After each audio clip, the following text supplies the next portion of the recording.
তোমরা তো অনেকেই জানো আমি কেষ্টপুর মহকুমা হাসপাতালে কয়েক মাস হলো জয়েন করেছি।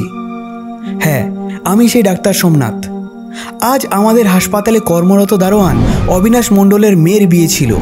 পেশেন্ট কম থাকার কারণে ওয়ার্ড বয় এবং নার্স মালতীর হাতে দায়িত্ব দিয়ে নিমন্ত্রণ রক্ষার্থে অবিনাশবাবুর বাড়িতে যাওয়া। কিন্তু ফেরার পথে যে আমার দ্বারা এত বড় ভুল হয়ে যাবে তা ভেবে অনেক খারাপ লাগছে, কারণ আমি একজন ডাক্তার। আমার কাজ রোগীকে রোগ মুক্ত করা। ডাক্তার বাবু, আপনার এই পেশেন্টের জ্ঞান ফিরেছে। Thank god. আচ্ছা, তুমি যাও, আমি আসছি। ওয়ার্ড বয়ের কথাটি শোনা মাত্রই আমি দৌড়ে গিয়ে নার্সের হাতে থাকা রিপোর্টগুলি নিয়ে দেখা শুরু করলাম। আমার অনেকটাই স্বস্তি হলো যে তার বেশি কিছু হয়নি। তারপর আমি 2 নম্বর রুমে থাকা পেশেন্টের দিকে এগিয়ে গেলাম। তার বয়স আন্দাজ 35-এর কাছাকাছি হবে। গায়ে লাল বস্ত্র এবং গলায় অনেকগুলি রুদ্রাক্ষের মালা। কপালে রয়েছে একটি লাল টিকা এবং চোখে মোটা কালো ফ্রেমের চশমা দেখে বুঝতে দেরি হলো না যে তিনি একজন তান্ত্রিক গোছের লোক। আমাকে ক্ষমা করবেন বাবা। আরে না না, এতে আপনার কোনো দোষ নেই, আর অত ক্ষমা টমা চাইতে হবে না, বুঝলেন? আমি এক মৃত বিড়ালকে জীবিত করার পর বিড়ালটি দৌড়িয়ে পালিয়ে যায়। তার পায়ে থেকে গিয়েছিল একটা দড়ি, সেটা খোলার উদ্দেশ্যে আমি তার পেছনে দেই, এই অ্যাক্সিডেন্টটা ঘটে যায়, বুঝলেন? এতে আপনার কোনো আর দোষ নেই, আপনি নিশ্চিন্তেই থাকতে পারেন। এই কথাটি শোনার জন্য আমি একদমই প্রস্তুত ছিলাম না। তাড়াতাড়ি হাতে থাকা রিপোর্টগুলি আবার চেক করলাম। না, এনার কোনো মতেই ব্রেন হ্যামারেজ হওয়ার কথা নয়। তাহলে উনি এত ভুলভাল কেন বকছেন? নাকি আমি ভুল শুনলাম? একটা বিড়ালকে কিভাবে মৃত থেকে জীবিত করেছেন উনি? এটা কোনোদিন সম্ভব নয়। কনফার্ম হওয়ার জন্য আমি আবার জিজ্ঞেস করলাম, আচ্ছা আপনার নাম কি বলুন তো, আর আপনার বাড়ি বা কোথায়? আমার নাম তারানাথ মুখোপাধ্যায়, বাড়ি কৃষ্ণপুর, শিয়ালডাঙ্গা। পিতা দৌরাত্মনাথ মুখোপাধ্যায়। আমার বয়স 35। I M a professor in ভারতীয় ইনস্টিটিউট অফ মিউজিক অ্যাস্ট্রোলজি। আমি কিছুই ভুলভাল বকছি না, আমার মাথা আর শরীর সবই ঠিকই আছে। আপনি কেমন আছেন ডক্টর সোমনাথ? আমি অবাক দৃষ্টিতে চেয়ে রইলাম তার দিকে। আমার বরাবরই মনে হচ্ছে ইনি একজন মহৎ আধ্যাত্মিক ব্যক্তির পরিচয় দিয়েছেন। না হলে ইনি আমার মনের কথা জানলেনই বা কি করে? তাহলে উনি সত্যিই কি মরা বিড়ালকে জ্যান্ত করেছিলেন? অনেক ধন্যবাদ মশাই, এবার আমাকে যেতে হবে। রিপোর্ট তো আপনার হাতেই, আমি সুস্থ আছি। আর হ্যাঁ, পৃথিবী গোল, কোনো না কোনো একদিন আমার শক্তি আপনার উত্তর ঠিকই দিয়ে দেবে। আসলাম, ভালো থাকবেন। তার আধ্যাত্মিক মূলক কথা শুনে আমি বাকরুদ্ধ হয়ে রইলাম। আমি ভূতে বিশ্বাস করি এবং দেখেছিও, কিন্তু এনাকে দেখার পর আরও এক নতুন অভিজ্ঞতার সম্মুখীন হলাম।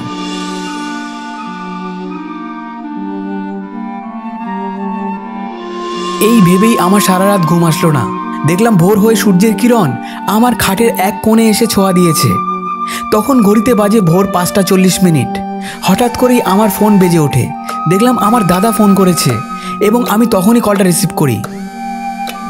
হ্যাঁ দাদা বল। হ্যালো। ফোনের ওপার থেকে কোনো কথা শোনা যাচ্ছে না।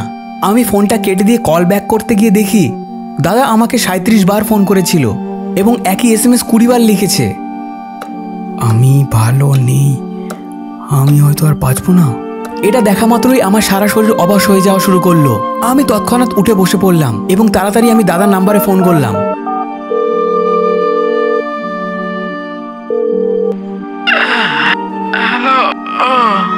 হ্যালো দাদা, কি হয়েছে বল? কোনো সারা শব্দ নেই। আমি ভাবলাম হয়তো নেটওয়ার্ক প্রবলেম। আমি দৌড়ে ঘর থেকে বেরিয়ে বাইরে আসলাম। ফোনের ওপার থেকে একটা কথা অস্পষ্টভাবে ভেসে আসছে, আমি কথা বলতে পারছি না।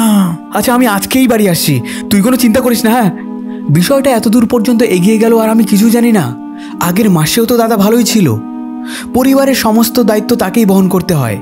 হঠাৎ করে কী যে হলো, এসব দুশ্চিন্তা করতে করতেই আমি তাড়াতাড়ি রেডি হয়ে ট্রেনে উঠে পড়লাম, আর সাথে নিয়ে নিলাম তান্ত্রিকের রিপোর্টগুলিও।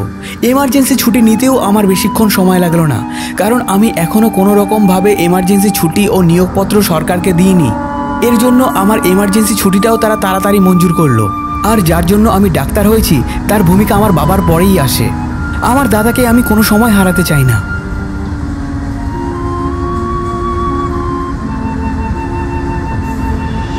সন্ধ্যা 6:30 আমি আমাদের স্টেশন মৎস্যন্দপুরে নামলাম। তারপর একটা টোটো ধরে বাড়ির সামনে এসে পৌঁছলাম। বাড়ির দিকে চেয়েই আমি অবাক হয়ে রইলাম, এ কি হয়েছে বাড়ির অবস্থা। 1 মাস আগেও বাড়ির চেহারাটা বেশ ভালোই ছিল, এখন দেখে মনে হচ্ছে আদিকালের পুরনো একটা বাড়ি। আমি তাড়াতাড়ি বাড়ির সামনে গিয়ে দরজায় নক করলাম। দাদা, এ দাদা, দরজা খোল। আমার বৌদি দরজা খুলে দিল। বৌদির দিকে তাকিয়ে আরও খারাপ লাগা শুরু করলো। এ কি অবস্থা হয়েছে বৌদির? 1 মাসের মধ্যে এত খারাপ অবস্থা কি করে হতে পারে? দেখে মনে হচ্ছে অনেক দিন ঠিকঠাক মতো খায়নি। গায়ের চামড়াগুলো শুষ্ক হয়ে গেছে, চোখের নিচে কালি পড়ে ডার্ক সার্কেলগুলো স্পষ্ট দেখা যাচ্ছে। দাদা কোথায় বৌদি? এতদিন পরে তোমার খবর হলো ঠাকুরপো? আমি তো আজই জানলাম, তুমি তো একবার আমাকে জানাতে পারতে। তোমার দাদাকে অনেকবার বলেছি যে সমুকে ফোন করো, সে বারবার বলতো সমু রোগী নিয়ে সারাদিন ব্যস্ত থাকে, ওর উপর অনেক দায়িত্ব। আমার একার জন্য অনেক রোগীকে মৃত্যুর মুখে রেখে আসা ও ঠিক হবে না। যাও গিয়ে দেখো আমার ঘরে তোমার দাদার কি অবস্থা হয়ে রয়েছে। কথাটি শোনা মাত্রই আমি ছুটে গিয়ে দাদার ঘরে ঢুকে পড়লাম এবং অবাক দৃষ্টিতে চেয়ে রইলাম দাদার দিকে। এ কি হয়েছে দাদার অবস্থা? দাদার শরীরে মাংসর কোনো চিহ্ন নেই, শুধু চামড়ার সাথে হাড়গুলো লেগে আছে। দেখে মনে হচ্ছে 120 বছর বয়সের একজন বৃদ্ধ, কিন্তু এই 2024 সালে জানুয়ারি মাসে 37 বছরে পা রেখেছে আমার দাদা। আমি হতবাক হয়ে তাকিয়ে রইলাম দাদার দিকে। এসব সহ্য করতে না পেরে আমি ওখানেই মেঝেতে বসে পড়লাম আর ভাবতে লাগলাম কি এমন রোগ হয়েছে দাদার। টিবি হলেও 1 মাসে শরীরের অবস্থা এত খারাপ হওয়ার কথা নয়। বৌদি, দাদাকে কি কোনো ডাক্তার দেখিয়েছিলে? বৌদি আমার কথার কোনো জবাব না দিয়ে সে ড্রয়ার খুলে একটা মোটা ফাইল আমার হাতে তুলে দেয়। বিগত 2 সপ্তাহে 8 জন নাম করা ডাক্তার দেখিয়েছি, এমন কোনো পরীক্ষা নেই যেটা আমি করাইনি, তুমি চেক করে দেখতে পারো। আমি বৌদির কথা মতো সব রিপোর্টগুলি মিনিমাম 3 বার চেক করার পর দেখলাম দাদার সবকিছু ঠিকই আছে, সবকিছুই পজিটিভ আসছে। শুধুমাত্র প্রেশার লো হয়ে যাচ্ছে আর রক্তের প্লেটলেট লেভেলটা ধীরে ধীরে কমে যাচ্ছে। কি এমন বিরল রোগ ধরা দিল যেটা আমার জানার বাইরে। দাদাকে যদি এই রোগের হাত থেকে বাঁচাতে না পারি তাহলে আমার ডাক্তার হওয়ার কোনো মানেই নেই। আমি দাদার পাশে গিয়ে বসলাম। দাদার চোখ থেকে বিন্দু বিন্দু জল গড়িয়ে পড়ছে আর দাদা আমায় কিছু বলার চেষ্টা করছে। ভাই, আমি আর হয়তো বাজব না। হঠাৎ করে দাদার গলার দিকে চোখ পড়তেই দেখলাম দাদা গলায় একটি চাদর পেঁচিয়ে আছে। আমি চাদরটি খুলে দিতেই দেখলাম গলায় 2টো ঘায়ের দাগ। এ দাদা, তুই কোথায় পড়ে গেছিলি? জানি না, শুধু ভোর থেকে সন্ধ্যা অবধি খুব কষ্ট হয়, রাতে আবার অনেকটা সুস্থ বোধ করি। অনেক ওষুধ খেয়েছি, কিন্তু এই ঘা আমার কমছে না রে। থাক, আর কিছু বলতে হবে না, আমি এখন এসে গেছি। তোর চিন্তার কোনো কারণ নেই, আমি থাকতে তোকে রোগমুক্ত করেই ছাড়বো। তুই এখন একটু বিশ্রাম নে। আমি ঘর থেকে বেরিয়ে যেতেই ঘরের ডান দিকে চোখ পড়ার পর দেখলাম তিন্নি, মানে আমার দাদার একমাত্র 7 বছরের কন্যা সন্তান। সে বসে বসে কার সাথে যেন কথা বলছে। আমি আগে বাড়িতে আসলে সে দৌড়ে এসে আমায় জড়িয়ে ধরতো। ওর বাবার থেকে আমাকে সে অনেক কম ভয় পেত এবং ভালোবাসতো অনেক বেশি। আমি যে এতক্ষণ ধরে বাড়ি ছিলাম সে কি টের পায়নি? আমি তার সামনে যেতেই দেখি সে এক পুতুলের সাথে কথা বলছে। তুমি আর আমি কালকে একসাথে স্কুলে যাব, ঠিক আছে? পুতুলটি অনেকটাই মানুষের মতো দেখতে। আমি তাকে অনেক পুতুলি গিফট করেছি, কিন্তু এটা অনেকটাই ভিন্ন। আমি তাকে জিজ্ঞেস করলাম, তিন্নি সোনা, কেমন আছো তুমি? সে আমার দিকে তাকিয়ে কথা না বলে পুতুলটি নিয়ে আবার ব্যস্ত হয়ে পড়ল। ও অমনি ঠাকুরপো, যেদিন থেকে পুতুলটা ওর নাকি কোন এক ম্যাম দিয়েছেন, সেদিন থেকে সারা দিন পুতুলটার সাথে কথা বলে। খাওয়া দাওয়া ঘুম সব ওর ওই পুতুল নিয়েই। বাদ দাও, তুমি এত দূর থেকে এসেছো, খেয়ে নিয়ে বিশ্রাম করো, যাও।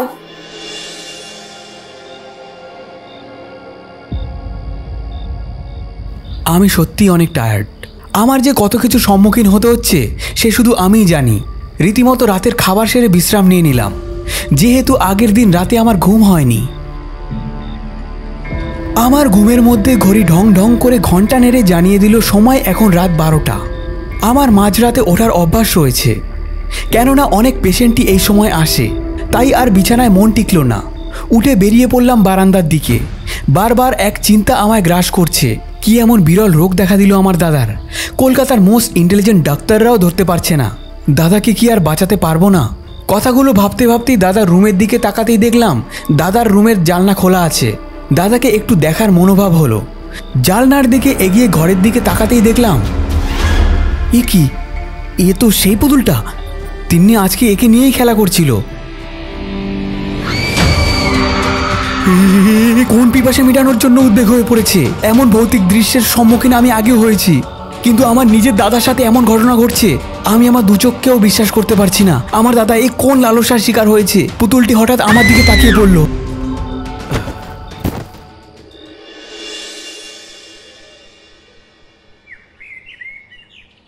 ও ঠাকুরপো, ঠাকুরপো, ও ঠাকুরপো। হ্যাঁ বৌদি বলো। কটা বাজে? সেই কাল রাতে ঘুমিয়েছো, এখন 1টা বাজতে যায়। ওঠো, উঠে খাওয়া দাওয়া করে নাও, আমি আবার তিন্নিকে স্কুলে আনতে যাব। ঘড়ির দিকে তাকিয়ে দেখলাম সত্যি 1টা বাজে। বৌদি আমি কোথায় ছিলাম গো? কেন, তুমি তো তোমার ঘরেই ছিলে। বিষয়টা আমার কাছে অস্বাভাবিক লাগছিল। আমি স্বপ্ন দেখিনি, এটা আমার পুরো বিশ্বাস। আমি বৌদিকে কিছু না বলে বিষয়টা ইগনোর করে দৌড়ে গিয়ে দাদার ঘরে ঢুকে পড়লাম। দেখলাম দাদা শুয়ে আছে। আমি দাদাকে কোনো কথা জিজ্ঞেস না করে ঘরের আশেপাশে খুঁজতে লাগলাম তিন্নি সেই রক্তচোষা পুতুলটাকে। না, কোনো জায়গায় পেলাম না। কিছু খুঁজছো ঠাকুরপো? হ্যাঁ, না মানে তিন্নির হাতে যে পুতুলটা ছিল না, ওটা কোথায় গো? ওটাও এক মুহূর্তের জন্য হাতের বাইরে যেতে দেয় না, স্কুলেও নিয়ে গেছে। এই তো আমি যাচ্ছি ওকে আনতে, তুমি যাও ফ্রেশ হয়ে নাও। না না বৌদি, আমি যাচ্ছি তিন্নিকে আনতে। ওকে এনে আমরা সবাই মিলে একসাথে খেতে বসবো। আমার কথায় বৌদি আর না বলল না। আমি তৎক্ষণাৎ রওনা দিলাম স্বামীজি সেবা সংঘ জুনিয়র স্কুলের দিকে। স্কুলের সামনে এসে দেখলাম তিন্নি একটি গাছের নিচে বসে পুতুলটাকে নিয়ে খেলা করছে। আমি গিয়ে পুতুলটাতে হাত দিতেই তিন্নি রেগে গেল। তোমার সাহস কি করে হয় আমার মামুনির গায়ে হাত দেওয়ার? মামনি? মামনি মানে? একে আমি ভালোবেসে নাম দিয়েছি মামুনি। আচ্ছা, নামটা তো বেশ সুন্দর। আমার হাসিটা তিন্নি শোনার জন্য, কিন্তু এই সেই রক্তচোষা পুতুল যে তিল তিল করে আমার দাদা রক্ত চুষে খাচ্ছে, এর জন্যই আমার দাদা আজ মৃতপ্রায়। যে করেই হোক তিন্নির থেকে এই রক্তচোষা পুতুলকে আলাদা করতেই হবে। আচ্ছা তিন্নি শোনা, এই পুতুলটা তোমাকে কে দিয়েছে? তিন্নি আমায় ঘটনাটি খুলে বলল। সে নাকি একদিন এই গাছের নিচে বসে কাঁদছিল। তার মা তাকে নিতে আসতে দেরি করে। তখন এক প্রাপ্তবয়স্ক মহিলা, মানে তার মায়েরই মতো একজন আন্টি তাকে এই পুতুলটি দিয়েছিল এবং তাকে বাড়িতেও ছেড়ে দিয়ে এসেছিল। আমি মনে মনে ভাবলাম, কে হতে পারে? যাকে আমার যে করেই হোক ওদেরকে আলাদা করতেই হবে। আচ্ছা তিন্নি, পুতুলটা আমাকে একটু দাও। আমি এর জন্য অনেক জামা কাপড় বানিয়ে নিয়ে আসতে যাব। তোমার যেমন অনেক জামা আছে না, তুমি চাও না তোমার পুতুলেরও অনেক জামা হোক? দেখছো না এই জামাটা কেমন পুরনো হয়ে গেছে। দাও। তিন্নির নিষ্পাপ মুখে পুতুলটিকে আমার হাতে তুলে দেওয়ার মনোভাব ফুটে উঠেছে। তিন্নি পুতুলটি আমার হাতে তুলে দিয়ে বলল, জামাগুলো যেন আমার থেকেও সুন্দর হয়, কারণ ওকে আমি আমার থেকেও বেশি ভালোবাসি কাকু। আমি অবাক হয়ে তার পুতুলটির দিকে তাকিয়ে রইলাম। সত্যি কি মায়াবী এই পুতুল, যে সারাটা দিন এই মায়াবী মুখ দিয়ে একটি 7 বছরের কন্যা সন্তানকে তার বশে করে রেখেছে, আর রাত আসলেই তারই পিতাকে দিয়ে তার রক্তের পিপাসা মেটাচ্ছে এই রক্তচোষা পুতুল। আমি তিন্নিকে বাড়ির সামনে নামিয়ে দেওয়ার পর চলে আসলাম বাড়ি থেকে প্রায় 20 কিলোমিটার দূরে একটি কাঠের ব্রিজের ওপর, যেখান থেকেই বয়ে যাচ্ছে ইছামতি নদীর জোয়ার। আমি এদিক ওদিক না তাকিয়ে জলের মধ্যে ফেলে দিলাম সেই পুতুলটিকে। তৎক্ষণাৎ আমি স্কুটার চালিয়ে চলে এলাম বাড়িতে, এবং বাড়িতে এসে বৌদিকে তিন্নির কথা জিজ্ঞেস করায়। ও তো ঘুমাচ্ছে। আমি এবার একটু নিশ্চিন্ত হলাম। বৌদি, তিন্নি যদি জিজ্ঞেস করে না যে আমি কোথায়, তাহলে তুমি ওকে একটু বলে দিও যে আমি বাড়ি আসিনি। কেন, কি হয়েছে? না না, কিছুই হয়নি। আমি যেটা বলছি সেটা একটু করো প্লিজ। বৌদি আমার কথা মতোই রাজি হয়ে গেল। আমি ঝটপট ফ্রেশ হয়ে খাবার খেয়ে বৌদিকে আমার ঘরের দরজা বাইরে থেকে আটকে দিতে বললাম, যাতে তিন্নি আসলে ভাবে আমি এখনও বাড়িতে আসিনি। আমি আমার বিছানায় শুয়ে স্বস্তির নিঃশ্বাস নিলাম। 1 মাস আগে কোনো ডাক্তার আমার দাদার রোগ ধরতে পারেনি, আর সেই রোগদাতা পিশাচিনীকে আমি ইছামতি নদীর জোয়ারে ভাসিয়ে দিয়ে এসেছি। এটা ভাবতে ভাবতেই কখন যেন দু চোখের পাতা এক হয়ে গেল।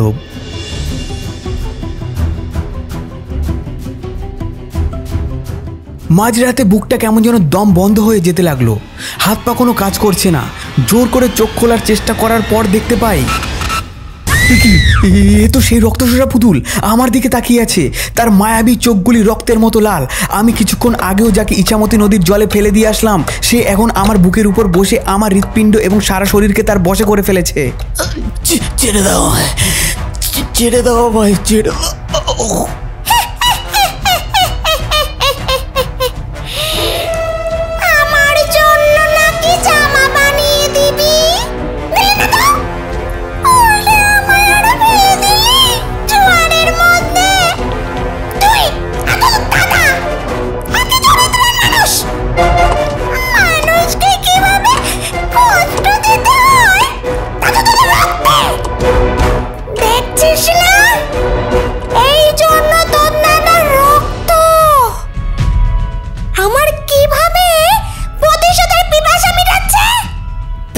প্রতিশোধ? কে তুমি? আর কিসের প্রতিশোধ? সেটা তো না জানলেও চলবে। তুই আমার জন্য জামা আনিসনি তো? দেখ দেখ আমার নতুন জামা কেমন হয়েছে বল। আমি নিজেই গেঁথে এনেছি।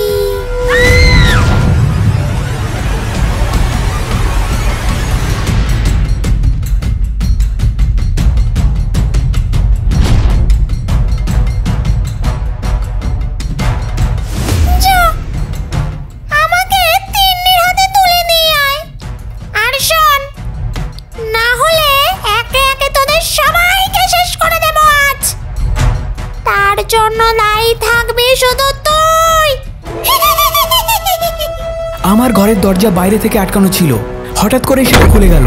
আমি না চাইতো কোনো এক পাশবিক শক্তি আমায় জোর করে টেনে নিয়ে যাচ্ছে দাদার ঘরের দিকে। যে দাদা ছোটবেলা থেকে আজ অবধি বাবার পরের ভূমিকা নিভিয়ে এসেছে, নিজের হাতে তাকে মৃত্যুর দিকে নিয়ে যেতে হচ্ছে আমাকে। আমার গায়ের সব শক্তি দিয়ে চেষ্টা করার পরও কিছুতেই কিছু করতে পারছি না, কারণ সে যে আমার সারা শরীর তার মায়াবী ছলের দ্বারা আবদ্ধ করেছে।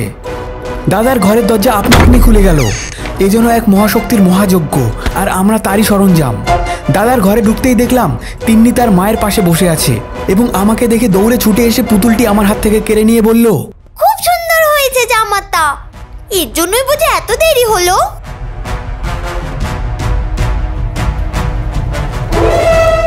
তিন্নি তার পুতুলটিকে নিয়ে শোবার ঘরে চলে গেল।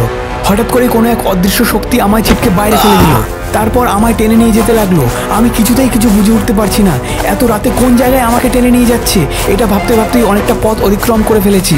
কিছুক্ষণের মধ্যেই আমি দেখলাম আমাকে নিয়ে আসা হয়েছে সেই ইছামতি নদীর বয়ে যাওয়া ব্রিজের ওপর, যেখান থেকে আমি সেই পুতুলটাকে ছুঁড়ে ফেলে দিয়েছিলাম। তার মানে তুই আমার মেয়েকে ঠিক এই নদীর জোয়ারে ভাসিয়ে দিয়েছিলি, তার ফল তো তোকে পেতেই হবে। যা।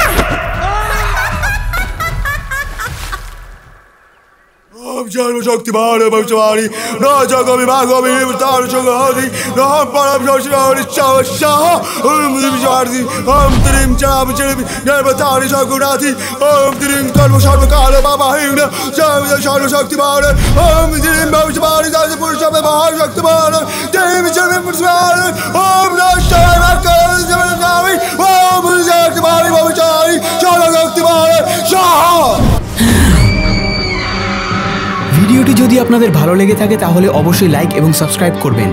আপনাদের এক একটি লাইক এবং সাবস্ক্রাইব আমাদের কাজ করার জন্য অনেক মোটিভেট করে।